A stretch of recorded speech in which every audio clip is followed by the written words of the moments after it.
juntos ao João. Amém? Então eu vou estar passando esse momento para o João estar ministrando a palavra. Amém, meus irmãos? Vamos se colocar de pé?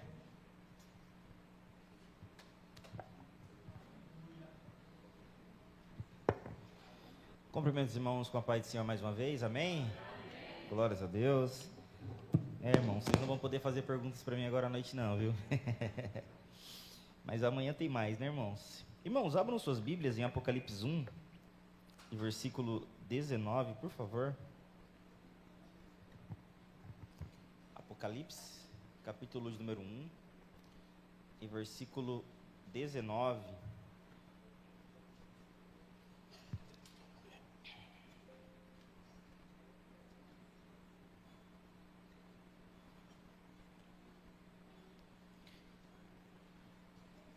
Quantos encontraram podem dizer amém? Amém. A palavra de Deus diz assim: escreve, pois, as coisas que vistes, as que são e as que hão de acontecer depois dessas. Escreve, pois, as coisas que vistes, as que são e as que hão de acontecer depois destas. Amém? Podem tomar os vossos assentos, por favor, se possível, com a sua Bíblia aberta.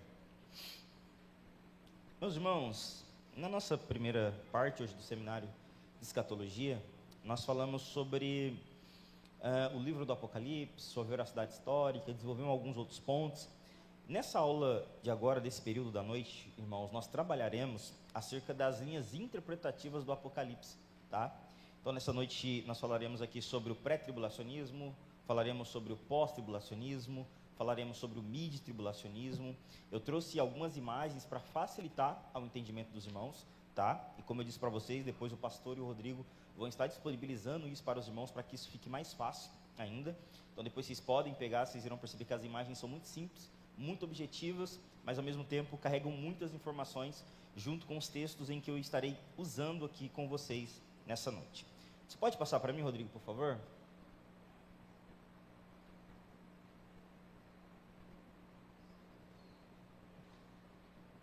Tá faltando alguma coisa, Rodrigo, desse slide? Só com... Não, se tiver assim não tem problema não. Passa o próximo, só para mim dar uma olhada. Não, é só esse primeiro que foi faltando. Pode voltar pro primeiro. As informações estão aí. Irmãos, então o primeiro ponto que nós temos que entender é o que significa escatologia, tá? Essa palavra escatologia, ela perpassa de uma palavra grega por nome de scatos, tá? Que significa último ou últimas coisas, junto com o sufixo logia, que traz consigo a ideia de tratado, estudo e assim sucessivamente. Então, quando nós falamos sobre escatologia, estamos falando sobre o estudo das últimas coisas, estudo das coisas que hão de acontecer, estudo daquilo que dentro do livro, tanto do Antigo como ao mesmo tempo do Novo Testamento, é muito bem desenvolvido por diversos pensadores. Por exemplo, quando nós falamos sobre escatologia no Antigo Testamento, eu não sei se é do conhecimento dos irmãos, mas um dos primeiros textos que trabalham acerca da escatologia é o livro do Gênesis. Nós iremos trabalhar daqui a pouco. Mas entre esses muitos livros do Antigo Testamento que tendem a discorrer acerca da escatologia, entre eles os primordiais está o livro do profeta Daniel, que falam acerca das 70 semanas proféticas que hão de acontecer. Perceber que tanto pré-tribulacionista, como pós-tribulacionista, como mid-tribulacionista, como pré-ira, qualquer linha interpretativa, todos eles argumentarão que as 70 semanas de Daniel, de fato, são o equivalente a 490 anos que hão de acontecer na história da igreja e do povo mundial. Daqui a pouquinho eu vou colocar aqui uma imagem para facilitar. Outro pensador, outro profeta do Antigo Testamento que retrata muito bem acerca da escatologia ou dos acontecimentos vindouros é o profeta Ezequiel. Ezequiel, ele trata primariamente acerca do contexto do povo judeu, acerca das últimas coisas que hão de acontecer. Já quando a gente lê o profeta Isaías, vocês irão perceber que Isaías ele já tem um olhar um pouco mais messiânico. Então, todos os textos, os argumentos que Isaías levanta e ao mesmo tempo desenvolve, são argumentos que tratam de forma específica acerca do milênio, da encarnação do verbo e assim sucessivamente. Até o ponto que Isaías chega até mesmo a tratar sobre o novo céu e a nova terra, mas o foco maior do profeta Isaías, sem sombra de dúvidas alguma, é tratar acerca do período do milênio que há de acontecer, o período de 1000 anos. Outros que nós já desenvolvemos aqui, João, o evangelista, que é um dos que mais trata nas páginas do Novo Testamento sobre a ideia da escatologia, não só dentro do livro do Apocalipse, mas também acaba desenvolvendo sobre a escatologia dentro do seu próprio evangelho.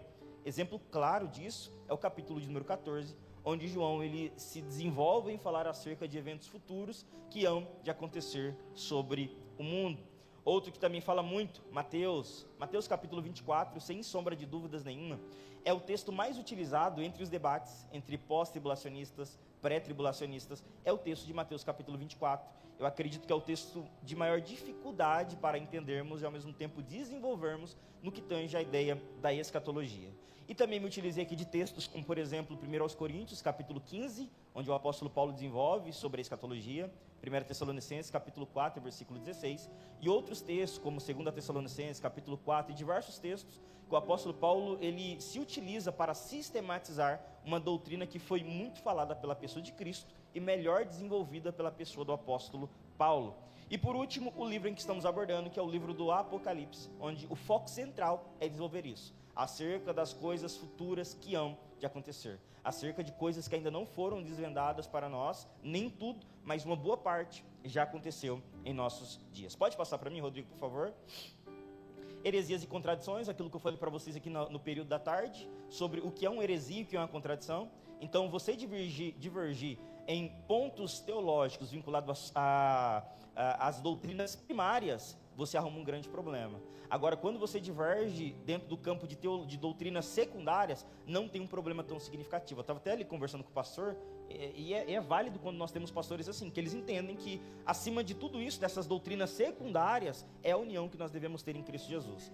Então, se você é pós, se você é pré, se você é mid, se você é pré-ira, se você crê na manifestação dos dons ou não crê na manifestação dos dons, essas doutrinas elas acabam percorrendo naquilo que nós chamamos de doutrinas secundárias, ou seja, na nossa concepção você ainda faz parte do corpo de Cristo Jesus. Agora, se você negar a divindade de Cristo, o conceito de trindade, a existência de Deus, a veracidade da Bíblia e diversos outros pontos, aí você já não está mais no grupo daqueles que nós entendemos como pessoas que fazem parte do corpo de Cristo. Ao nosso ver, se acaba se tornando um heresiarca, ou seja, um herege dentro da igreja e merece ser excomungado por ela também. Pode passar, Rodrigo, para mim, por favor? O foco do livro, irmãos, é revelar a redenção escatológica. Lembre-se disso. O foco do livro do Apocalipse é revelar a redenção escatológica. Então, desde o texto de Gênesis 2, versículo de número 17, que diz: no dia em que da árvore do conhecimento do bem e do mal comeres, certamente morrerás. A palavra morrerás, ali do hebraico, ela é redundante. Então, se a gente fosse ler na língua hebraica, nós poderíamos ler da seguinte forma: no dia em que da árvore do conhecimento do bem e do mal comeres, certamente morrendo, morrerás. Por que essa forma redundante? Porque quando o homem ele experimenta do fruto da árvore do conhecimento do bem e do mal dentro do Éden, o homem ele não prova apenas de uma morte. O homem ele prova de duas mortes, uma consequentemente a outra. A primeira morte que o homem ele desfruta é a morte espiritual. E o que é a morte espiritual? Isaías capítulo 52, Romanos capítulo 3, versículo 24. É a separação entre nós e Deus, morte espiritual. Segundo tipo de morte que o homem experimenta é a morte física, separação da alma e do espírito do corpo. E a última morte que o homem pode desfrutar é a separação eterna dele com o próprio ser de Deus, quando esses tais homens são lançados no fogo do inferno. Então nós cremos que a partir de Gênesis, capítulo de número 2, versículo 17, acontece a separação do espírito do homem com o espírito de Deus. Vocês se lembram que quando Deus ele criou um homem, Deus ele soprou no homem? Todos se lembram disso? Deus soprou no homem. Tomás de Aquino, teólogo da escolástica do século de número 13, o doutor Angélico, que eu já disse aqui para vocês, Tomás de Aquino ele argumenta que quando Deus sopra no homem, é como se Deus estivesse colocando dentro do homem desejo por ele Deus, impulsos por ele Deus, anseios por ele Deus. Então, quando Deus cria um homem na mente de Tomás de Aquino, é como se Deus tivesse criado um homem para que tal homem se inclinasse os seus desejos para ele. Não é por acaso que Tomás de Aquino ele escreve dizendo que o homem, irmãos, é como se fosse uma flecha, que quando Deus sopra, é como se Deus lançasse essa flecha em sua própria direção. Porque o propósito, a finalidade da existência do homem é viver para a glória de Deus. É por isso que o apóstolo Paulo diz: quer comais, quer bebais, façais tudo para a glória de Deus. O simples fato de você ter tomado banho antes de vir para esse culto é para a glória de Deus. Tomar água, glória de Deus. Se vestir, glória de Deus. Tudo aquilo em que fazemos é para a glória de Deus. O pastor Jonas Madureira, no seu livro Inteligência Humilhada, falando sobre esse sopro de Deus no homem, ele diz que quando Deus sopra no homem, é como se Deus estivesse colocando dentro do homem desejo por ele Deus. Então, quando o homem peca, é como se o homem estivesse perdendo esse desejo, esse anseio, essa vontade de se aproximar de Deus. É por isso que eu coloquei aqui o texto de Gênesis capítulo 2, versículo 17, porque de alguma certa forma esse texto ele é escatológico. E em qual nível que ele é escatológico? Porque se houve uma ruptura entre o homem e Deus, essa ruptura ela precisa se unir novamente. João, e como é que nós fazemos para que essa ruptura ela volte a se unir? Por meio da redenção, por meio da escatologia, por meio da volta de Cristo, e assim sucessivamente. Alguém pode abrir a Bíblia em Isaías capítulo de número 9 e versículo de número 6 ao versículo de número 8, por favor? E alguém poderia me trazer uma outra garrafa de água? Jarra de água, por favor? Tem um presentinho aqui dentro dessa jarra. Isaías capítulo de número 9 e versículo de número 6 ao 7. Alguém que achou, pode ler, por favor, em voz alta?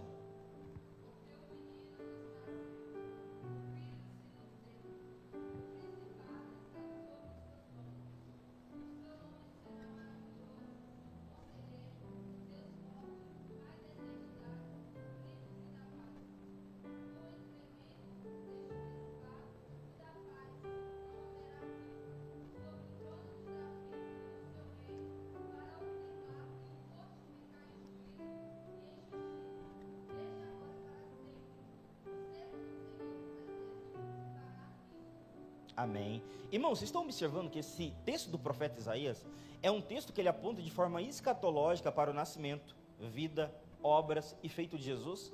É por isso que o evangelista João, ele não diz que Jesus foi criado quando ele nasce de Maria.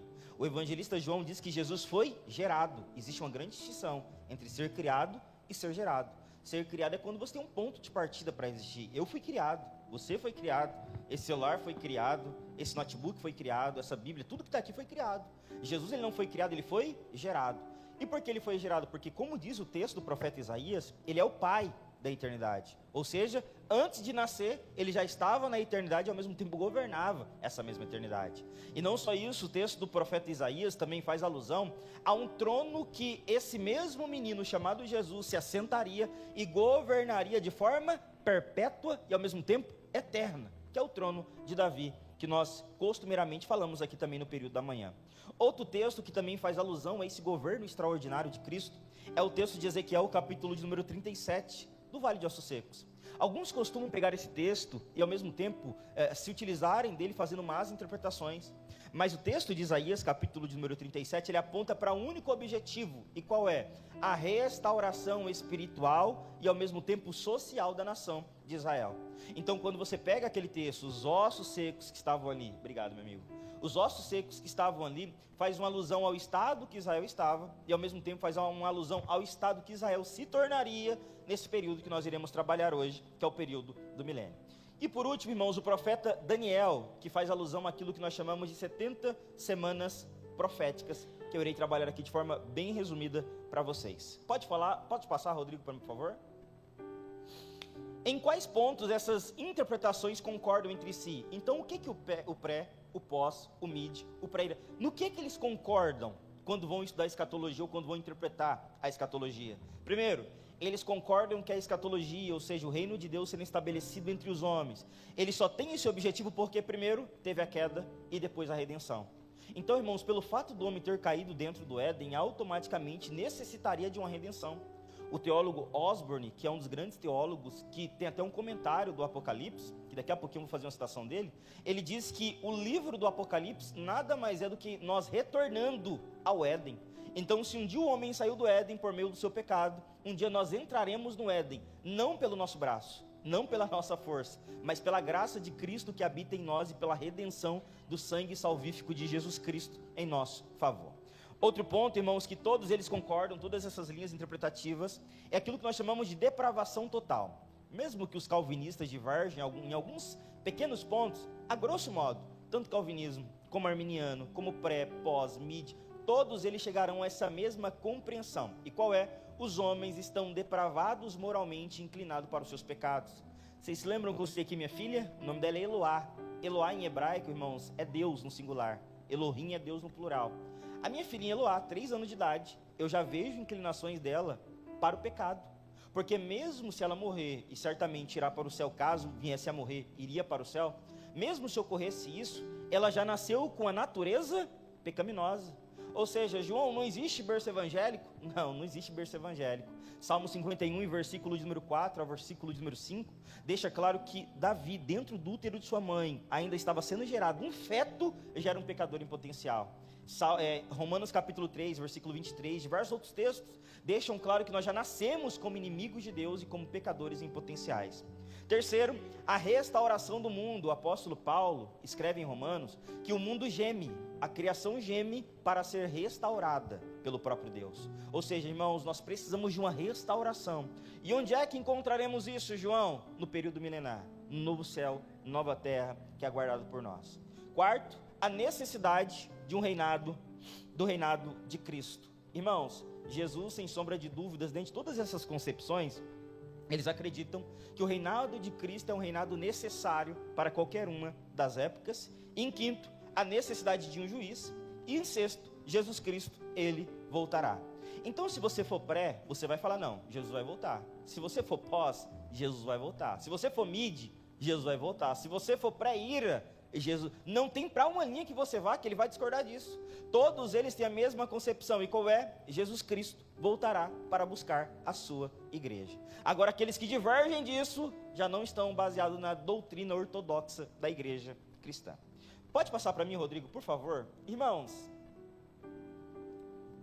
Rodrigo, foi mesmo, acho que foi o slide errado, viu?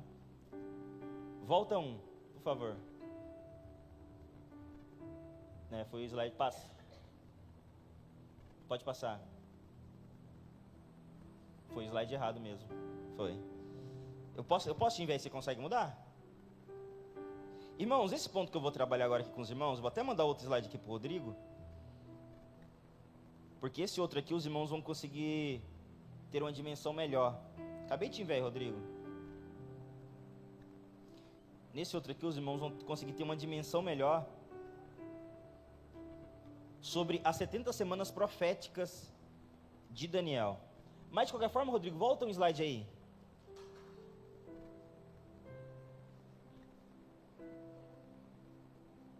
Não, vai para frente. Pode deixar aí, enquanto você coloca aí o outro. Irmãos, as 70 semanas proféticas de Daniel, o que nós cremos? Nós acreditamos que com base em Daniel capítulo de número 9, abra sua Bíblia em Daniel capítulo 9, por favor. Daniel capítulo de número 9 e versículo 24, por favor.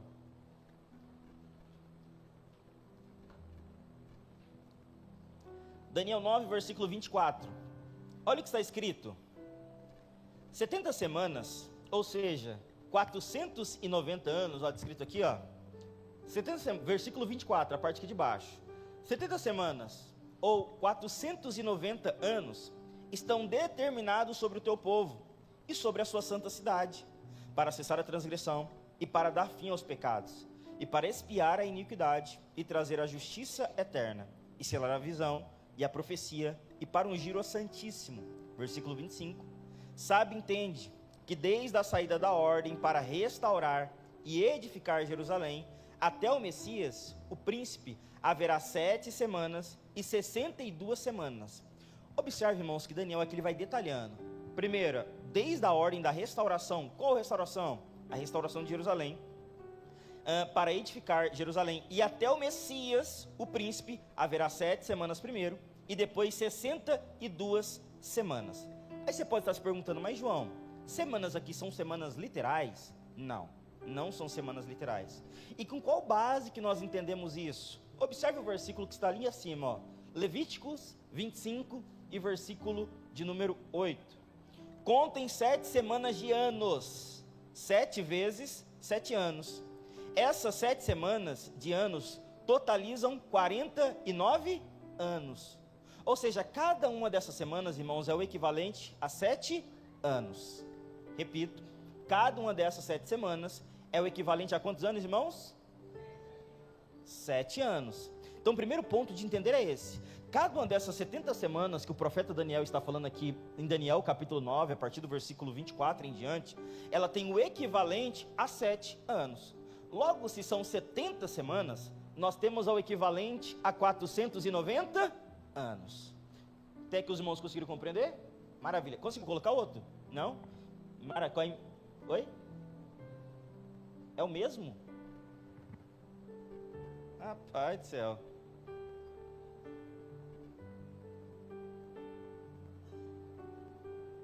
E para mim aqui está parecendo que é outro. Peraí, tá, irmão? Só um minutinho. Te enviei novamente, Rodrigo. Se não for, aí vai com esse slide aí mesmo. Tá? Mas, irmãos, voltando aqui, cada uma dessas 7 semanas é o equivalente a 7 anos, até que os irmãos conseguiram compreender, correto? Olha que o autor de Daniel, no capítulo 9, versículo 25, olha o que ele começa dizendo: sabe, entende, desde a saída da ordem da restauração, a edificar Jerusalém, que aqui é no período de Neemias, desde a ordem de edificar Jerusalém, 7 semanas estão determinadas ao seu povo. Quantos é equivalente 7 semanas, irmãos? 7 vezes 7 é equivalente a quantos? 49.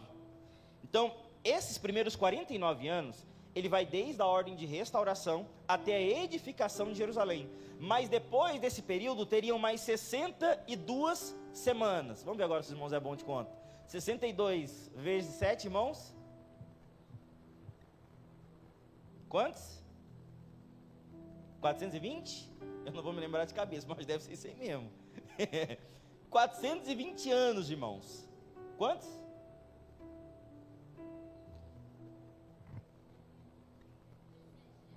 Sete vezes 62 semanas.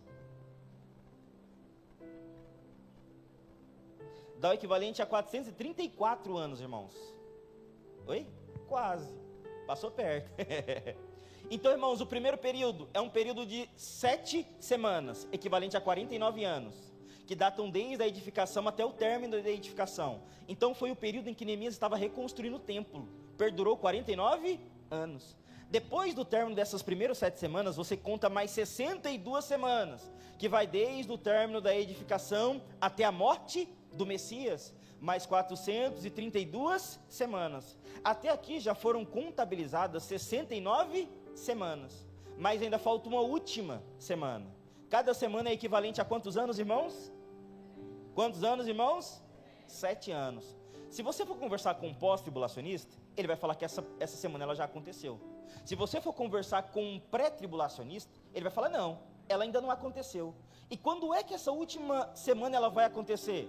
Quando se cumprir 1 Coríntios capítulo 15, 1 Tessalonicenses capítulo 4. Quando a igreja for arrebatada, se inicia essa última semana, que é um período de quantos anos, irmãos? 7 anos, que é o período da tribulação. Até aqui tudo bem, irmãos? Maravilha. Pode passar, Rodrigo, para o próximo slide. Pode passar. Pode passar. Isso. Deu certo agora, né? Olha aí, irmãos, aqui fica mais fácil para que os irmãos entendam, ó. Primeiras 7 semanas da restauração. 7 semanas, equivalente a 49 anos. Terminou ela, foram para as 62 semanas, que vai desde o término da restauração do templo de Jerusalém, no período de Neemias, até a morte do Messias. Mais 62 semanas. 62 mais 7 semanas, irmãos, dá quantos? 69 semanas. Mas nos restam ainda a última semana. Essa última semana, ela só se dará quando a igreja ela for arrebatada e se iniciar esse último período, essa última semana, que é o equivalente a 7 anos, tá? Então, na linha pós-tribulacionista, eles não vão defender essa concepção, mas na linha pré-tribulacionista, nós defendemos essa interpretação. Nós acreditamos que desde a ordem da restauração até a morte do Messias, contabilizou-se 69 semanas. Mas desde a morte do Messias até o arrebatamento da igreja, nós ainda estamos aguardando pela última semana. Quando ocorrer essa última semana, é o período onde os homens entrarão naquilo que nós chamamos de período da grande tribulação. A igreja estará na terra, irmãos? Não. No viés do pré-tribulacionismo, a igreja ela não foi destinada à ira. Logo, se não foi destinado à ira, nesse período da última semana, esse homenzinho aqui, irmãos, é o anticristo, tá? Tá meio feinho, mas é o anticristo. Nesse período de última semana, vai ser o período de 3 anos e meio de um acordo de paz ou de uma falsa paz. E 3 anos e meio do derramamento da ira de Deus sobre os homens. Então esse último período, essa última semana, ela só se dará quando a igreja for arrebatada. Antes que a igreja seja arrebatada, é impossível que essa última semana ela ocorra. Então nós estamos nesse período aqui, irmãos, entre a morte de Jesus e aguardando a trombeta tocar. Nós estamos entre esse período que é considerado como o período da era da igreja. No período em que a trombeta tocar, automaticamente nós subimos com Cristo. A tribulação, ela dar-se o seu início. Nós passamos 7 anos no céu, desfrutando das boldas do Cordeiro, e 7 anos na terra os homens estarão desfrutando da ira dos homens e ao mesmo tempo da ira de Deus. No final desses 7 anos, Jesus volta juntamente com a sua igreja, tranca o diabo durante um período de 1000 anos, com base em Apocalipse, capítulo de número 20, e nós entraremos naquilo que é chamado de período do milênio, aonde Cristo regerá as nações com cetro de ferro e de equidade, segundo o texto de Salmos, capítulo de número 2, a partir do versículo 5 a 8. Ficou claro, irmãos? Daqui a pouquinho eu vou tentar agilizar um pouco melhor, para que facilite para vocês. Passe para mim, Rodrigo, por favor. Os métodos interpretativos, irmãos. Primeiro método, alegórico, tá? Então vocês irão perceber que muitas pessoas, eles olham para o livro do Apocalipse apenas como um método alegórico. Eles falam, não, isso aqui é símbolo, é símbolo, é símbolo, tudo vai dando alegoria, alegoria, alegoria. Outros olham para o livro do Apocalipse de forma mais literal, como é o nosso caso. Vocês irão perceber que dentro do livro do Apocalipse tem partes que nós olhamos e pensamos, não, aqui é símbolo. Tem outras partes que nós falamos, não, aqui não é só um símbolo. Aqui, de fato, nós temos que entender o texto na sua literalidade. Pode passar, Rodrigo? Algumas linhas interpretativas, irmãos. Diversas técnicas e escolas de interpretação surgiram ao longo da história, motivadas por diferentes contextos históricos, teológicos e hermenêuticos. Entre as principais, tá, irmãos? Isso aqui não são todas, é entre as principais. Se destacam, primeiro, no período da igreja primitiva, como eu disse para vocês no período da tarde, não foi muito debatido esse assunto, tendo em vista que a cristologia era o foco maior nesse período, tanto cristologia como pneumatologia. O segundo ponto, escola preterista, foi uma das escolas que tanto se destacou, e daqui a pouquinho eu vou explicar um pouco melhor para vocês. Nós temos a escola preterista parcial e a escola preterista total. Segundo, escola historicista. Os adventistas estão muito vinculados a essa terceira linha. Por quê? Os adventistas, eles entendem que uma boa parte dos acontecimentos históricos estão, de alguma certa forma, compactuados com aquilo que está descrito no livro do Apocalipse. Então, quando você vai ver a escatologia de um adventista, ele, na maioria das vezes, ele vincula cada feito. Então, exemplo, um tremor de terra aconteceu, ele vai vincular aquele tremor de terra vinculado a algum texto bíblico. Eles seguem mais essa linha historicista. Quarto, escola idealista. É uma escola que está mais vinculada aos teólogos liberais do século de número 19, que acabam entendendo tudo como fosse um simbolismo dentro do livro do Apocalipse. Eu me lembro que uma vez eu fui conversar com um rapaz, e eu perguntei, falei, como que vocês entendem o Apocalipse na sua igreja? Ele falou, não, ali é só símbolo, não tem nada de importante assim para nós, não tem nenhum ensinamento, é só símbolo, não passa disso. Eu falei, mas qual que é o teor? Ele falou, não tem, é só símbolo, não passa de símbolos. A maioria deles chegaram a essa mesma compreensão, tá? Quinto, escola eclética. Vocês irão perceber que é uma das escolas que defende a mistura de todas as escolas. Então ele pega um pouquinho de um, um pouquinho de outro, um pouquinho de um, um pouquinho de outro, e junta e constrói para si a sua própria teoria. Sexto, escola liberal. Schleiermacher, Rodolfo Bultmann e diversos outros desenvolvem esse ponto, que é o ponto da escola liberal. Também pegando o livro do Apocalipse, entendendo praticamente como que todo, apenas como símbolo. E por último, escola futurista, que é aquela que nós cremos. Então vai ter o futurista extremado, que ele vai acreditar que todo o livro do Apocalipse, ele tem um objetivo apenas no futuro, e vai ter o futurista parcial, que é o nosso caso. Nós entendemos que tem coisas que já aconteceram no passado, tem coisas que já aconteceram no decorrer da história, mas tem muita coisa ainda que vai acontecer e que a nossa mente sequer pode imaginar de tudo isso que pode acontecer. Pode passar para mim, Rodrigo, por favor? Irmão, você que está com caneta e apostila, anote isso daqui, ó. Interpretação preterista, tá? Olha aqui alguns pontos que eu coloquei. Coloque 1 ou 2 pontos daqui, só para que você se lembre um pouco. A interpretação preterista, ela está muito vinculada aos teólogos liberais, tá? Olha o primeiro ponto que eu coloquei ali, ó. Olha como eles entendem. O texto não se refere a um período no futuro, tá? Então, preterista, se você for conversar com ele, ele vai entender que o texto ele não está vinculado necessariamente a algo no futuro. Segundo, os eventos descritos são aplicados ao contexto romano. Então, na mente de um preterista, tudo aquilo que João ele descreve no seu livro do Apocalipse, tudo aquilo já ocorreu entre o ano 70 ao ano 100 depois de Cristo. Todo ali no contexto romano. Terceiro, o cumprimento das profecias ocorreu no período de João ou antes dele. Então, se João morreu ali por volta ali do ano 100 depois de Cristo, existe até um debate sobre isso, entre o ano 90 ao ano 100 depois de Cristo, logo tudo aquilo que ele escreveu já ocorreu antes do que tudo aquilo que ele já havia profetizado. Quarto, o Messias estabelece o milênio dentro da história, tá? E quinto, características da interpretação histórica. Então eles pegam todo o livro do Apocalipse e vinculam a tudo aquilo que aconteceu ou que ocorreu no primeiro século. Sexto, a descrição do templo é vinculado ao contexto histórico do livro, situando por volta do ano 70 depois de Cristo. Então eles vão pegar algumas partes do livro do Apocalipse e vão falar, não, o templo ainda estava em aptidão, ainda estava existindo nesse período, não havia ainda sido destruído pelo Império Romano, logo todas essas profecias estão vinculadas ao primeiro século. E sétimo, o livro não pode ser considerado uma profecia genuína, mas sim uma interpretação dos acontecimentos daquele período. Isso aqui é absurdo. Então, para eles, irmãos, o livro do Apocalipse não é uma profecia que aponta para o futuro. Não é uma profecia de forma genuína, mas é principalmente uma ideia que está vinculada ao primeiro século.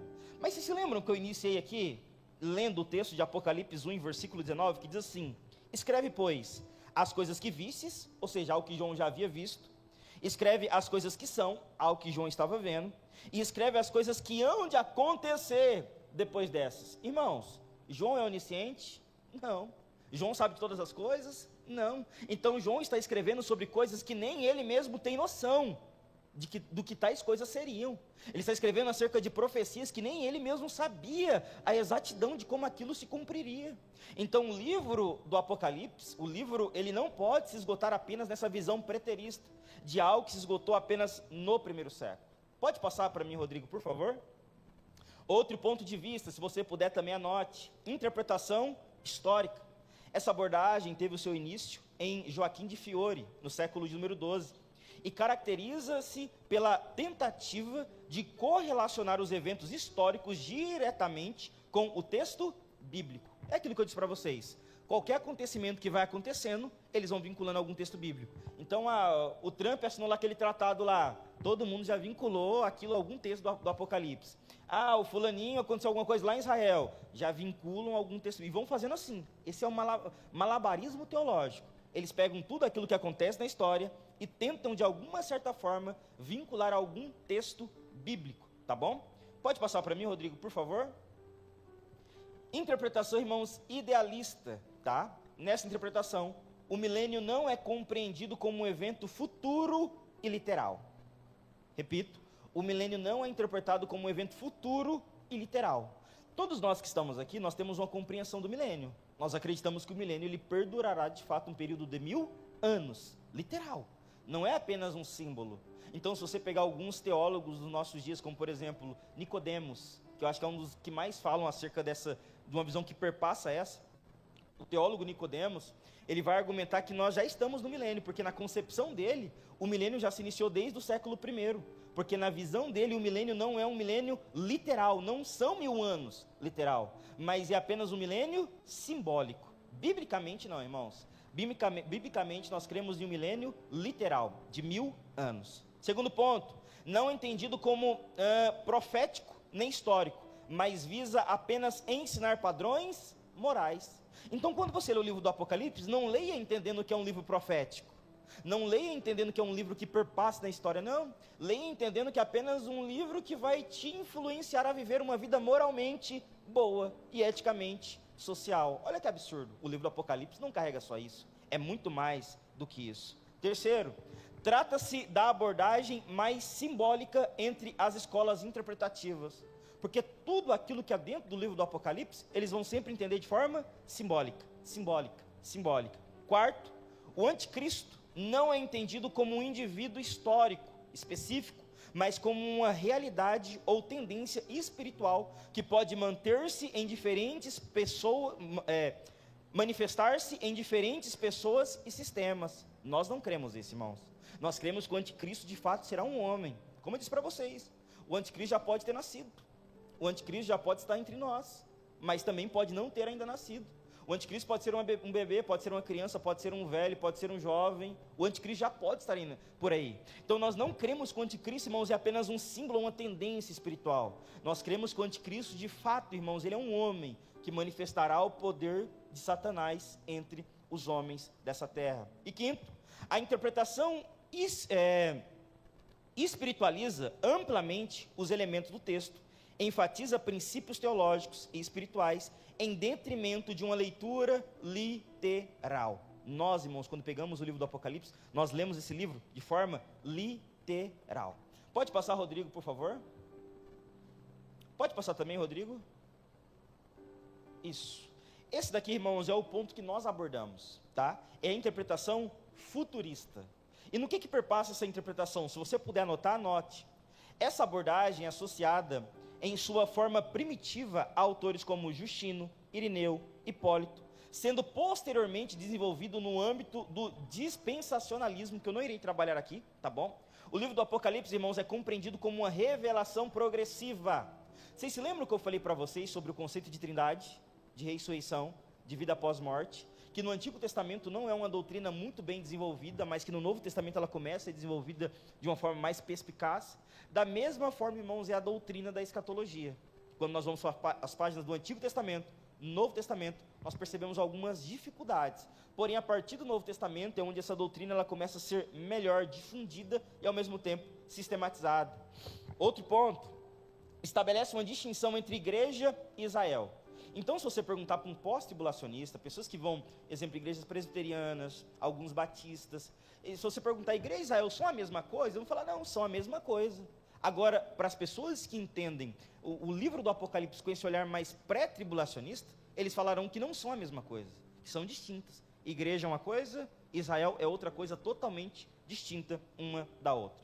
O Apocalipse é frequentemente dividido em duas grandes seções, sendo a primeira de caráter introdutório e a segunda voltada principalmente para eventos futuros. É como eu tratei para vocês, o primeiro tópico, futuristas extremos, futuristas. Nós somos aqueles, irmãos, que são chamados de futuristas moderados, porque nós cremos que algumas coisas ainda não aconteceram. Som. Que nós cremos, irmãos, que algumas coisas não aconteceram, principalmente com base no texto em que acabei de ler, que é Apocalipse 1 e versículo de número 19, se você quiser marcar aí, pode anotar. Pode passar para mim, Rodrigo, por favor? Outra linha interpretativa, irmãos, Schleiermacher, ou Schleiermacher, tá? É o pai daquilo que nós chamamos de liberalismo teológico, século de número 19, nasce no seio das igrejas presbiterianas. E esse Schleiermacher, ele começa a desenvolver uma doutrina que não condiz muito com aquilo que nós cremos. Posteriormente a Schleiermacher vem um outro teólogo liberal também, alemão, por nome de Rudolf Bultmann. Bultmann, se você ler os livros dele, eu tenho alguns livros dele em casa, ele trabalha muito aquilo que é chamado de desmitologização. O que é isso?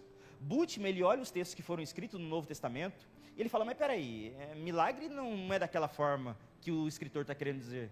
Pecado, céu, inferno, não é muito bem dessa forma. Ele começa a reinterpretar aquilo que ele acreditava que deveria de fato ser escrito nas páginas do Novo Testamento. Olha alguns pontos que eles defendem. Primeiro, ênfase na experiência religiosa. Eles entendiam, irmãos, que a escatologia, eles entendiam a escatologia como uma dimensão de experiência religiosa humana, mais do que uma previsão de eventos futuros. Nós não. Nós entendemos, irmãos, que a escatologia ela está mais vinculada a uma previsão de eventos futuros do que necessariamente com uma experiência religiosa. Outro ponto que ele desenvolvia é a perspectiva ética e moral. Ou seja, para ele a escatologia está intimamente ligada à vida ética, moral de uma pessoa. Então, quando você vai estudar o livro do Apocalipse, você estuda no único intuito de aprender a ser uma pessoa boa moralmente. Outros pontos que ele trabalha, como por exemplo, a universidade da salvação. Esse penúltimo ponto aqui, ó, A universidade, na visão deles, todas as pessoas serão salvas, de alguma certa forma. Nós não cremos assim.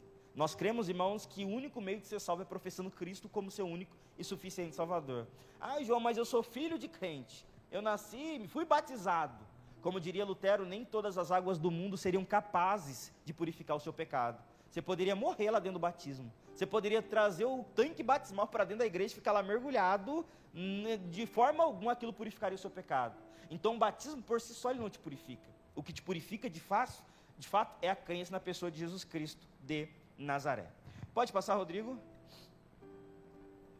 Eu não vou trabalhar nesse ponto, irmãos, mas depois vocês chegando na casa de vocês, vocês podem ver que por que o pré-tribulacionismo, ele distingue entre Israel e igreja. Eu deixei aqui algumas referências. Por que nós não acreditamos que Israel e igreja sejam a mesma coisa e ao mesmo tempo receberão o mesmo tratamento no período da tribulação? Pode passar para mim, Rodrigo? Agora, irmãos, eu vou mostrar aqui para vocês as linhas interpretativas, tá? Eu vou começar com aquela que é chamada de mid-tribulacionismo. Nós não temos muitos autores brasileiros, eu confesso que eu procurei, eu só achei artigos, tá? Brasileiros que defendem esse posicionamento do mid-tribulacionismo. O que o mid-tribulacionismo ele defende? O mid-tribulacionismo, irmãos, eles defendem, vocês se lembram da última semana que há de acontecer? É uma semana de quantos anos, irmãos? 7 anos de tribulação. Eles acreditam que a igreja ela entra na tribulação, mas ela não fica até o final. Então, no meio da tribulação, nos primeiros 3 anos e meio, quando der os primeiros 3 anos e meio, a igreja sobe, fica um período com Cristo na glória, e no final desses 7 anos, ela vai lá e retorna novamente com Cristo para implantar o milênio. Então, a concepção do mid-tribulacionista, ou do meso-tribulacionista, é que a igreja ela passa por uma parte, pela ira dos homens, mas ela não passa por aquilo que é chamado da ira de Deus, ou derramamento da ira de Deus sobre os homens. Um dos poucos teólogos que defendem isso, que eu consegui achar, irmãos, é esse livro aqui, ó. Eu não sei ler inglês, tá, irmãos? Estou aprendendo, mas eu sei que aqui, esse livro, ele aborda os 3 pontos de vista sobre o arrebatamento da igreja, tá bom? E entre um desses pontos de vista, Gleason Archer, ele desenvolve um ponto de vista que é chamado de mid-tribulacionista, ou seja, ele quer que a igreja ela entra na tribulação, mas no meio da tribulação, dos 3 anos e meio, ela sobe, é arrebatada, e depois, no final dos 7 anos, ela desce novamente e começa a implantar o milênio junto com Cristo. Observe, irmãos, alguns pontos que eles defendem. Vocês estão vendo ali o segundo tópico? Atos, capítulo de número 23 e versículo 11. Alguém pode abrir e ler para mim, por favor? Atos 23 e versículo de número 11.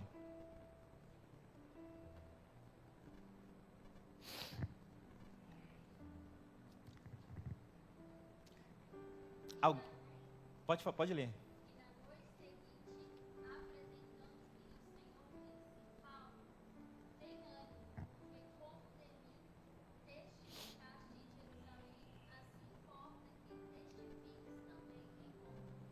Irmãos, sabe quando é que Paulo ele foi testificar em Roma? Só no ano 63. Perdurou um período aí de 10 anos, ou talvez um pouquinho mais, tá? É por isso que eu coloquei ali o ano 63. Irmãos, olha, é o argumento dele, está no livro dele. Se vocês quiserem, depois eu posso até enviar o link. No livro dele, ele argumenta que Jesus não poderia voltar enquanto Paulo não entrasse em Roma para testemunhar acerca do que ele tinha que testemunhar diante do imperador. Outro ponto que ele argumenta, Atos capítulo de número 18, versículo 9 ao versículo de número 10. Alguém pode ler, por favor? Atos 18, do versículo 9 ao versículo 10. Vocês irão perceber que a linha interpretativa deles é que, dependendo da palavra que Deus liberar, o arrebatamento não pode acontecer enquanto aquela palavra não se cumprir. Outro exemplo, Atos 18, versículo 9 ao versículo de número 10. Alguém pode ler?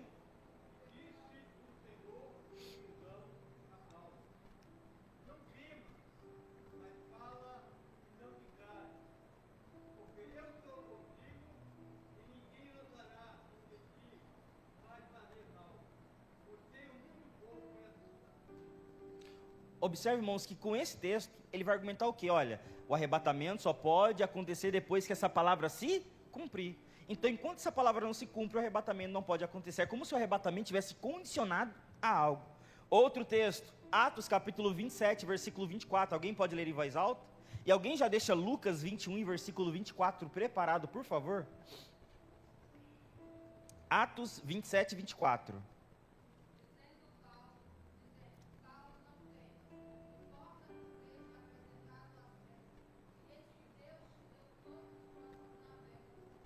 Importa que seja apresentado a César. Então, segundo o argumento desse teólogo, ele argumenta que a única forma do arrebatamento acontecer seria posteriormente a essa palavra dada por Deus ao apóstolo Paulo. Outro texto, Lucas capítulo 21, versículo 24. Alguém pode ler? Por favor.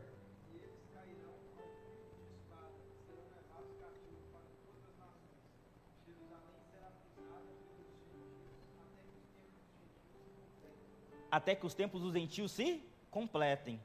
Irmão, sabe quando é que esse tempo dos gentios foi se cumprir? Segundo essa profecia? Eu até coloquei ali, ano de 1967. Quando aconteceu a Guerra dos 6 Dias em Jerusalém. Quando ocorre essa guerra, que Israel consegue dominar uma boa parte da população e ao mesmo tempo tomar o poder da mão dos gentios, é onde essa promessa ela começa a dar luz. Então, segundo a mente desse teólogo, irmãos, é impossível que o arrebatamento acontecesse anteriormente a qualquer uma dessas datas. Isso que é um grande equívoco nessa linha interpretativa. Olha ali no primeiro ponto que eu coloquei. Eles argumentam que passam pela primeira metade, ou seja, a igreja ela entra na tribulação, ela passa pela primeira metade, que eles denominam como a ira dos homens, é quando o anticristo ainda estará fazendo alianças com os homens, mas não passa pela ira de Deus, que é a segunda metade dos 7 anos da última semana de tribulação. A maioria dos midi-tribulacionistas, irmãos, eles defendem que a igreja ela vai ser arrebatada em Apocalipse 11 e versículo 15. Vamos abrir, por favor, Apocalipse 11 e versículo de número 15. Por favor, alguém que achar pode ler?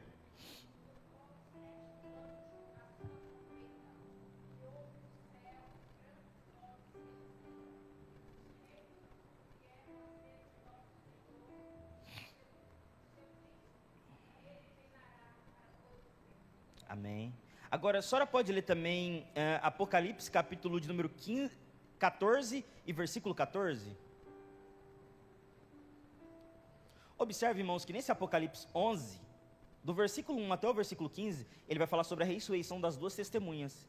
Então, na mente do midi-tribulacionista, ele acredita que quando essas 2 testemunhas, elas ressuscitam e ascendem aos céus, é a igreja que está subindo. Então, aquelas 2 testemunhas da mente do midi-tribulacionista é a igreja. Olha que interpretação absurda. Outros ainda, como é o caso desse autor, ele não vai defender apenas o texto de Apocalipse 11, versículo de número 15, e 1, 15 em diante. Ele vai defender o texto de Apocalipse 14, versículo 14. Pode ler, irmã, por favor?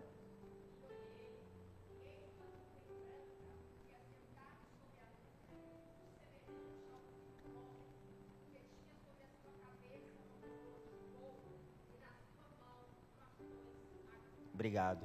Esse teólogo, irmãos, ele vai defender que não é o texto de Apocalipse 11, versículo de número 15, que dá alusão da ressurreição das 2 testemunhas e da ascensão delas aos céus, que é a igreja. Não, ele vai falar, não, pode ter outro texto, como por exemplo, Apocalipse 14, versículo 14, que a nossa irmã acabou de ler. Porém, ele chega no final da sua argumentação, olha o que ele diz ali, deixei ele na parte de baixo. Qualquer linha interpretativa envolve violações básicas da hermenêutica, segundo ele. Então, para ele, se você for pós, você vai ter dificuldade. Se você for pré, você vai ter dificuldade. Se você for mid, você vai ter... Para qualquer área que você for, você vai ter alguma dificuldade de defender com exatidão cada um dos pontos que você argumenta. Pode passar, Rodrigo? Olha o que está escrito ali, irmãos. Falando ainda sobre o mid-tribulacionismo. Trata-se de uma doutrina relativamente recente, com aproximadamente 100 anos de formulação.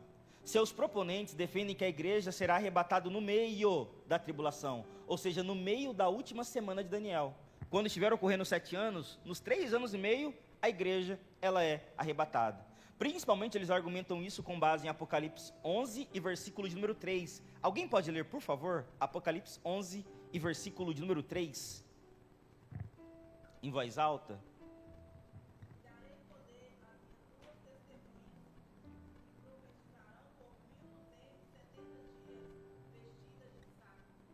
Irmãos, essas 2 testemunhas que profetizarão por 1270 ou 60? 1260 dias, segundo a interpretação deles, é a própria igreja.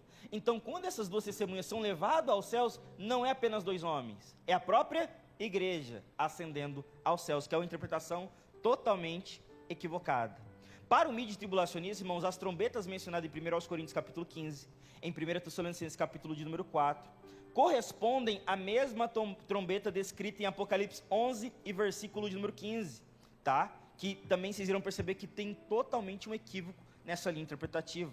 Pode passar para mim, Rodrigo, por favor? Olha aqui, ó. Em terceiro lugar, os defensores dessa posição afirmam que na sétima trombeta é dado a ordem para o arrebatamento da igreja. Mas qual que é a confusão que eles fazem, irmãos? Quando você vai ler 1 Tessalonicenses capítulo 4, versículo 16, fala da trombeta de Deus. Quando você vai ler 1 Coríntios capítulo 15, versículo 51 em diante, fala da trombeta de Deus. Quando você vai ler o texto que eles usam, que é Apocalipse 11, versículo de número 15, não fala da trombeta de Deus, fala da trombeta do anjo. E, João, tem muita diferença nisso? Gigantescas. Porque quando você pega a cronologia do Apocalipse, vai perceber que são 7 anos trocando 7 trombetas. Já no caso do arrebatamento da igreja, que tem como base 1 Coríntios capítulo 15 e 1 Tessalonicenses capítulo número 4, é a própria trombeta de Deus sendo tocada aos homens. Pode passar, Rodrigo? Irmãos, aqui ó, fica mais fácil para os irmãos entenderem. Ó. Jesus morreu, nós estamos no período da igreja. Aqui iniciam-se os 7 anos e termina aqui, ó. 3 anos e meio de falsa paz, 3 anos e meio de derramamento da ira de Deus. Então, na mente do midi-tribulacionista, Jesus morreu, ele está aqui com a igreja, nosso período, nós estamos aqui. A tribulação começou, ele foi arrebatado? Não, ele está dentro da tribulação. Chegou nos 3 anos e meio, ele é arrebatado, com base em Apocalipse capítulo 11, versículo de número 3, que eles entendem que são as duas testemunhas. Passam 3 anos e meio com Cristo. Depois desses 3 anos e meio, eles voltam no encerramento da grande tribulação. Voltam e a partir daqui se implanta o milênio. Ficou claro, irmãos, a visão do mídio do mestre tribulacionista? Vou repetir. Jesus morreu, nós estamos no período da igreja, a tribulação iniciou, eles entram na tribulação? Entram. Estão aqui, sofrendo apenas o derramamento da ira dos homens. Mas o último período da tribulação, que são os últimos 3 anos e meio, eles não participam. Então eles são arrebatados no meio da tribulação, ficam com Cristo nos ares, na glória, no céu de glória. No final da tribulação eles voltam, no final dos 7 anos, e implantam o reinado milenar junto com a igreja. Ficou claro, irmãos? Sim ou não? Ficou claro? Certeza? Se eu der uma prova depois vocês vão acertar. Mas, irmãos, essa é a linha interpretativa do midi-tribulacionista. João, nós cremos nisso? Não. Nós não cremos dessa forma, tá? Não temos nenhum amparo, nenhuma estima com isso. Nós cremos que a igreja ela não passa nem pelos primeiros 3 anos e meio de falsa paz, que é o derramamento da ira dos homens, nem pelos últimos 3 anos e meio, que é o período do derramamento da ira do próprio Deus sobre os homens, tá? Vocês irão perceber que na nossa concepção pré-tribulacionista, Jesus morreu, nós estamos no período da igreja, a tribulação vai iniciar, nós somos arrebatados. Passamos 7 anos desfrutando das boldas do Cordeiro. Voltamos no final da grande tribulação, cumprindo-se Zacarias capítulo de número 14, onde Jesus volta, quando Israel estiver encurralado, Jesus volta, pisa os pés do Monte das Oliveiras, e dali em diante tranca o diabo durante um período de 1000 anos, e implanta aquilo que nós chamamos de milênio. Na visão do pós-tribulacionista, que eu vou trabalhar aqui, Jesus morreu, nós estamos no período da igreja, a tribulação iniciou, o pós ele sobe como pré? Não, o pós ele entra. Ah, chegou na metade, o pós sobe como mid? Não, ele continua até o final. Chega aqui no final, o arrebatamento acontece na visão pós. Então, para o pós, ele vai passar todo o período da tribulação. O arrebatamento acontece, ele sobe, tem o corpo transformado, volta de novo, é um bate-volta. Sobe, tem um corpo transformado, volta, desce, e a partir daqui, implanta-se o milênio novamente. Ficou claro, irmãos? Mas nós vamos desenvolver cada um desses pontos. Esse aqui é o primeiro ponto, que é o dos midi-tribulacionistas, tá? Pode passar para mim, Rodrigo, por favor? Agora, irmãos, a visão que nós iremos desenvolver é a visão do pós-tribulacionismo,